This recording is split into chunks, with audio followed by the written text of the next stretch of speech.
Welcome back to the Real Frame Reviews. I'm Scott, and today we're reviewing Tomb Raider, a recent recapturing of an old video game movie that I don't believe did very well. This movie stars Alicia Vikander, that dude from 300, the bad guy. His name is Dominic West, and my boy, who I know very personally, Walton Goggins, baby. My man, I went to school with him. I lived with him. The dude was in my freaking wedding, all right?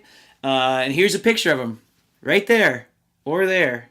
Either one. I don't know. But anyways, Tomb Raider is about Lara Croft's dad that goes off on some mission that she doesn't know about, and he is assumed dead.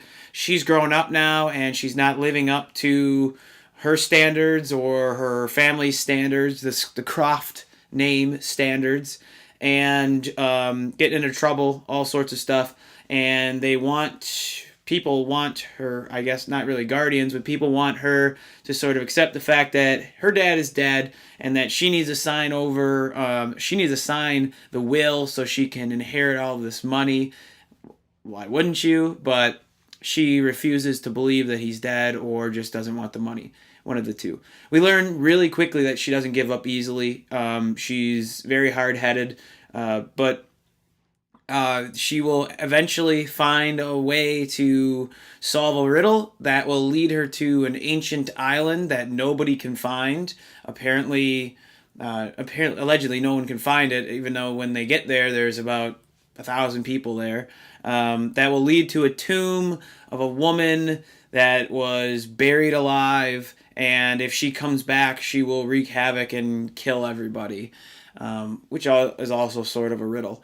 Walton Goggins is the lead bad guy. Alicia Vikander runs into a man with a boat. His name is Daniel Wu, who plays Lu Ren.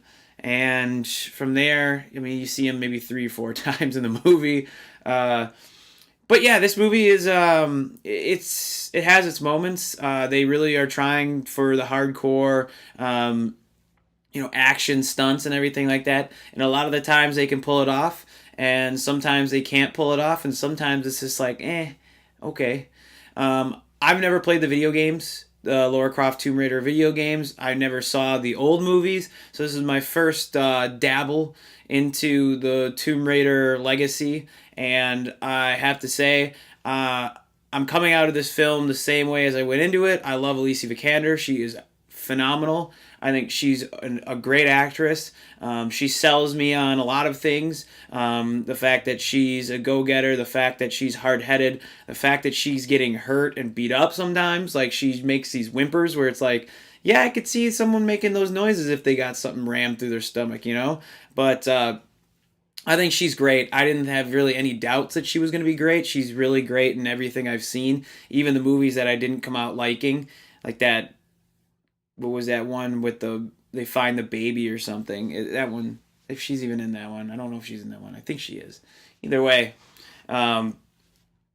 there's not really much that goes on. I mean, they have action sequences whenever they can. There's scenes, that sort of get your adrenaline pumping a little bit. There's this big biking scene in the beginning. But other than that, not really. I mean, everything is really slow and kind of boring up until they actually get into these caverns, and then it sort of takes off. The unfortunate part about it is that by the time they get into the freaking caves, there's only 20 some minutes left in the movie, and it's like, okay, why didn't you? I mean, we got to get there faster. We got to get to this point so the audience can be excited. I'm sitting there thinking like, okay, well, what do we really need to know about it? And it does this thing with the beginning of the film, trying to tie it all into the end. And actually, there was another movie that did that, and I forgot to mention that's what it did. It tried to do like this whole, tying up loose ends, and it was this big, huge gag that you need to untangle. It's like Saw, the end of Saw, where it gives you all of the shit that happens in the end. And it's like, well, why do I even care that happened? Like, So you're saying that we suffered through that first half of the movie, first 3/4 of the movie, to get to this point, and now you're gonna unravel everything for us? It's like, well, way to set up for the next movie. I mean, I guess we know where we're going with this. The action, like I said, there were some good scenes, but it doesn't actually get really. Oh no, I take that back.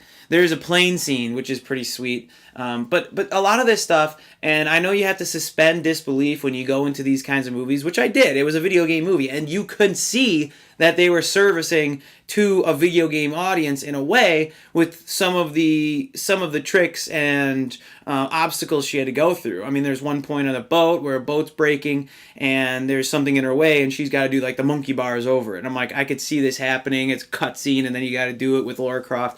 I mean, like, I could see that happening. And I don't mind that, but there were a couple of scenes where, it was really intense. There was a plane scene, which was pretty cool. But again, it's just all kind of throwaway. There's a lot of this, like, I suspend disbelief to a certain extent. Like, you're going to drown some dude in water this deep. You know, if I'm getting pushed into water like that, I'm going to do everything I can just to turn my head because the water's this deep. All I need is one nostril through, and I'll be all right, or a little bit of my mouth out from the water. But after that, it cuts to the guy that's just laying there, and his head is sideways. It's like, okay, that doesn't make sense anyways.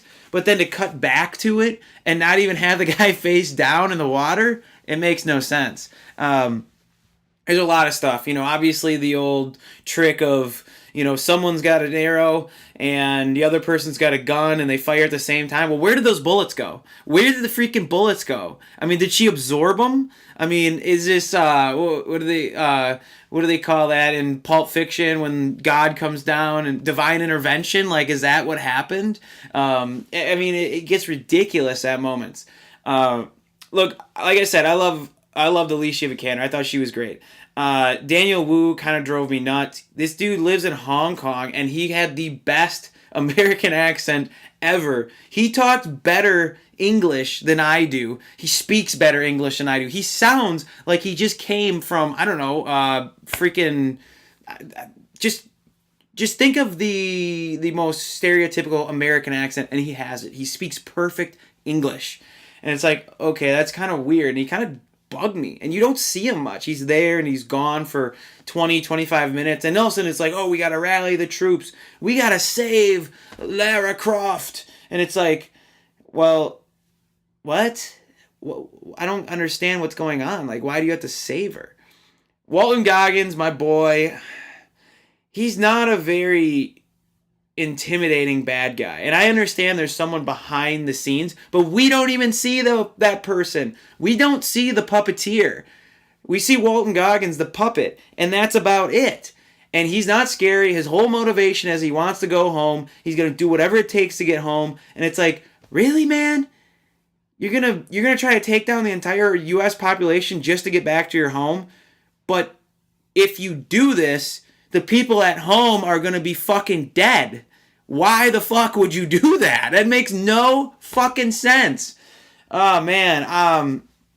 Aside from Alicia Vikander and some good action sequences, this movie fits the bill for a freaking, a video game movie. It fails on numerous levels. But however, I will say there are times where I think that you get some enjoyment out of it. So for that, I'm going to be optimistic. I'm gonna be nice. I'm gonna say 2 out of 4 stars for me for Tomb Raider. You don't have to run out and see this movie. I'd get it at Redbox or something. But if you're into that kind of stuff, then maybe see it. I don't know. Like, subscribe, comment, hit me up on Twitter, SCOTTNIEMI2. No one's done that yet, so whatever.